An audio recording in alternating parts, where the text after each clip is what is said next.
ज्यावेळेला कोविडच्या काळामध्ये खूप बिलं येत होती हॉस्पिटल्समधून, ती बिलंसुद्धा तपासून घेणारी यंत्रणा आम्ही इथे तयार केली होती आणि त्याच्यातून जवळजवळ 90 कोटी रुपये पेशंट्सना परत देण्यामध्ये आले.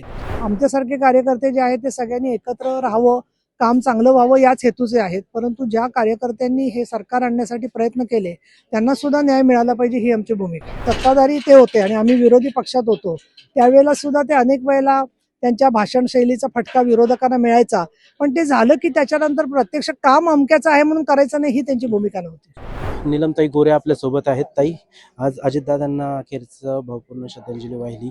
काय एकंदरीत मनामध्ये भावना होत्या? हे अतिशय भरून आलं होतं, भावना विवश झाले होते आणि विशेषतः त्यांना शेवटची सलामी अशा प्रकारे दिल्याची वेळ येईल असं कधी मनामध्ये नव्हतं, विचारात सुद्धा नव्हतं. खूप लॉंग टर्मचं ते काम करत राहतील अशी भूमिका होती. माननीय शिंदे साहेब, अजितदादा पवार आणि देवेंद्र फडणवीस या तिघांचं चांगलं संवाद होता. एखाद्याच काही महानगरपालिका निवडणुका किंवा इतर याच्यामध्ये थोडेफार मतभेद होऊ शकतात, पण महायुती म्हणून आम्ही एकत्रच होतो. त्यांची भूमिका कायम विकास, जलसंधारण, त्याचबरोबर आपत्ती व्यवस्थापन या संदर्भामध्ये चांगलीच राहिलेली आहे. पुणे जिल्ह्याचे पालकमंत्री म्हणून त्यांचा आम्हाला प्रत्येक कार्यक्रमात ते वेळेवर उपस्थित असायचे. कार्यक्रम आहे म्हटल्यावर त्यांनी कार्यक्रमाला वेळ नाही असं सांगितलं असं व्हायचं नाही. ज्यावेळेला कोविडच्या काळामध्ये खूप बिलं येत होती हॉस्पिटल्समधून, ती बिलंसुद्धा तपासून घेणारी यंत्रणा आम्ही इथे तयार केली होती आणि त्याच्यातून जवळजवळ 90 कोटी रुपये पेशंट्सना परत देण्यामध्ये आले. त्यामुळे कोविडच्या काळामध्ये सुद्धा ज्या हॉस्पिटल्समध्ये चांगलं काम चाललं होतं त्यांना त्रास होऊ नये आणि जे लोक मुद्दाम रुग्णांची हेळसांड करतायत त्याच्यावरती अंकुश राहावा ही त्यांची भूमिका होती. ताई, एक सत्ताधारी असो विरोधक असो, एक मनमिळावू असं असलेलं राजकीय व्यक्तिमत्व आज आपल्यामधून हरपलं आहे. तर आता येणाऱ्या काळात त्यांची उणीव सातत्याने जाणवणार. आता कुठल्याही व्यक्ती, कुठलेही नेते असतील, पण आज अजितदादांचं वेगळं महत्त्व आहे. ते एक अतिशय कार्यक्षम, परखड आणि त्याचबरोबर तत्पर असे नेते होते. त्यांची उणीव तर भासेल, पण शेवटी असं आहे की बाकीच्यांनी काम करत असताना शिंदे साहेबांचं एक वेगळं काम आहे. ते ताबडतोब मदत करतात आणि ताबडतोब त्याच्यामध्ये न्याय मिळवून देतात. देवेंद्र फडणवीस आहे, त्यांच्याकडे सुद्धा संवेदनशीलतेने ते ऐकून घेतात कुठली गोष्ट. त्यामुळे उणीव तर भासेल, परंतु त्यातून कसा मार्ग काढायचा हे आमचं राज्याचं जे सामूहिक नेतृत्व आहे, माननीय फडणवीस साहेब, माननीय शिंदे साहेब आणि राष्ट्रवादीचे जे आता पुढचं सगळं कार्य बघणार आहेत ती नेते मंडळी मिळून ठरवतील. आता काही दिवसांपूर्वी दादांचं वक्तव्य होतं की या स्थानिक स्वराज्य संस्थांनंतर दोन्ही राष्ट्रवादी एकत्र येतील. मात्र आता दादांच्या अचानक जाण्याने हे पुढचे सगळं राजकीय गणित बदललेले जातील.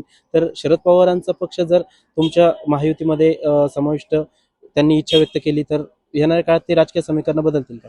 हा फार वरिष्ठ स्तरावरचा मुद्दा आहे.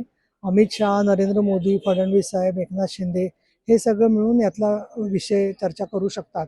परंतु मुळामध्ये राष्ट्रवादीमध्ये आजही शरदराव पवार उत्तम पद्धतीने मार्गदर्शन करणारे आहेत. तसं सुनेत्राताई पवार यांनी हा सगळा कालखंड पाहिलेला आहे. सुनील तटकरे आहेत, त्यांच्या पक्षातले जे नेते आहेत ते मिळून त्यातून मार्ग ठरवतील असं मला वाटतं आणि त्याच्यामध्ये त्यांनी एकत्र यायचा निर्णय केला तरी काय भूमिका असेल एनडीएची हे वरिष्ठ स्तरावरती पक्षश्रेष्ठी ठरवतील आणि त्याच्यापेक्षा काही वेगळं असेल तर तोही निर्णय पक्षश्रेष्ठी घेतील.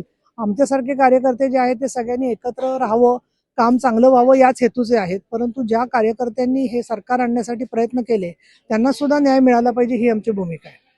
गेली अनेक वर्ष तुम्ही राजकारणात आहात. अधिवेशनामध्ये असो, सभागृह असो, अजितदादांचं एक शिस्तपणा असो, सर्व त्यांची कामाची पद्धत असो, असा एखादा किस्सा किंवा दादांसोबतचा की एक अविस्मरणीय आहे, दादांची शिस्तप्रियता असेल किंवा दादांचा एखादा परखडपणा असेल?